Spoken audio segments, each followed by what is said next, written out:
live in an interconnected and increasingly globalized world. Thanks to international jet travel, people and the diseases they carry can be in any city on the planet in a matter of hours.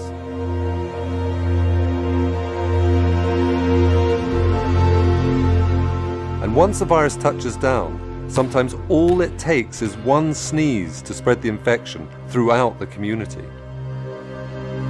When humans were hunter-gatherers roaming the wild savannas, we were never in one place long enough, and settlements were not large enough to sustain the transmission of infectious microbes.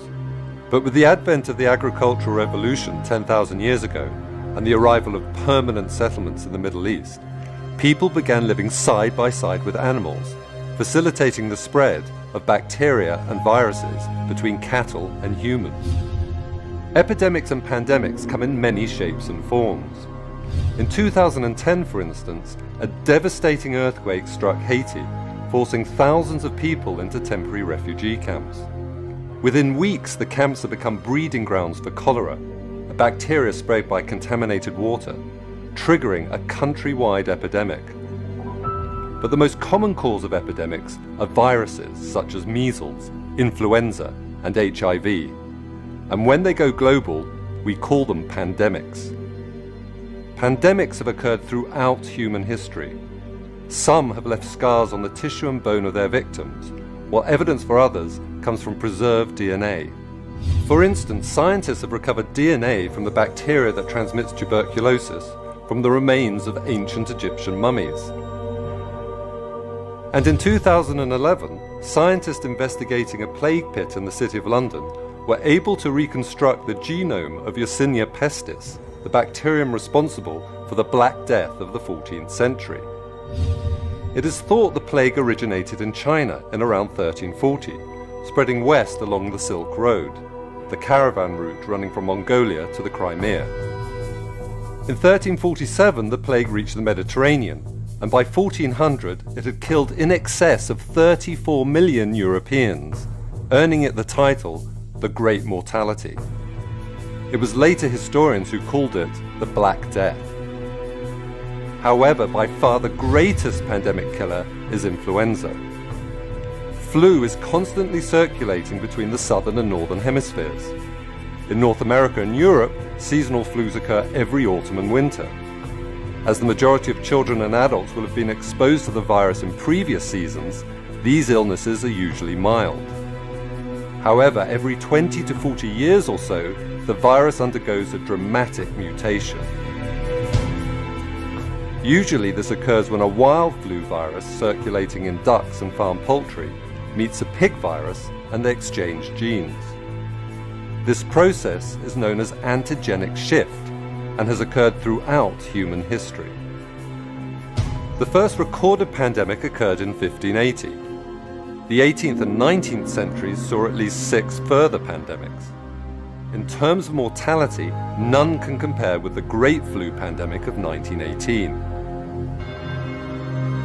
The first indication of the pandemic came in the spring, when American troops in northern France began complaining of chills, headaches, and fever.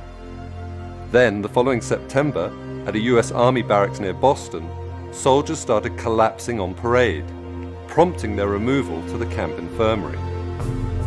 As a surgeon there recalled, 2 hours after admission, they have the mahogany spots over the cheekbones, and a few hours later you can begin to see the cyanosis extending from their ears and spreading all over the face.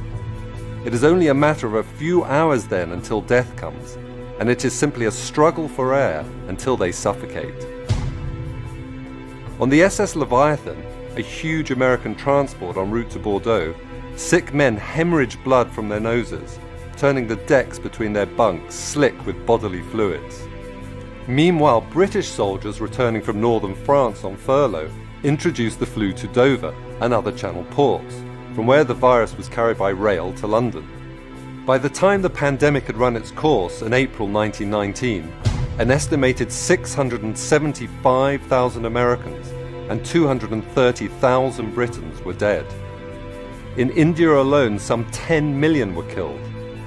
And worldwide, the death toll was an astonishing 50 million. But that was then. Today, planes can transport viruses to any country on the globe in a fraction of the time it took in 1918. In February 2003, for instance, a Chinese doctor arrived at the Metropole Hotel in Hong Kong feeling unwell. Unknown to him, he was harboring a new animal origin virus called SARS, short for Severe Acute Respiratory Syndrome.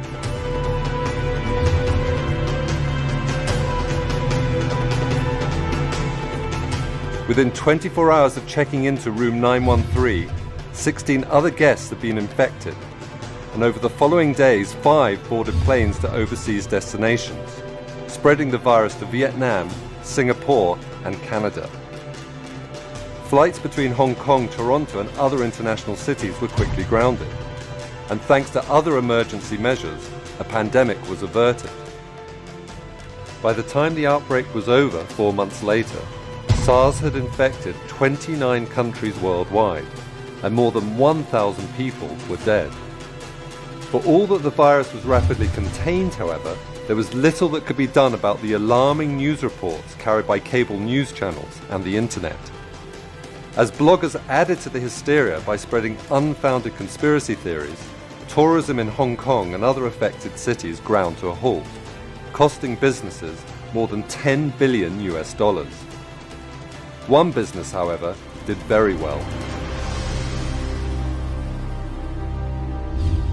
Above all, SARS was a reminder that pandemics have always been associated with panic. If history teaches us anything, it is that while pandemics may start small, their impacts can be as dramatic as wars and natural disasters. The difference today is that science gives us the ability to detect pandemics right at the very beginning, and to take action to mitigate their impacts before they spread too widely.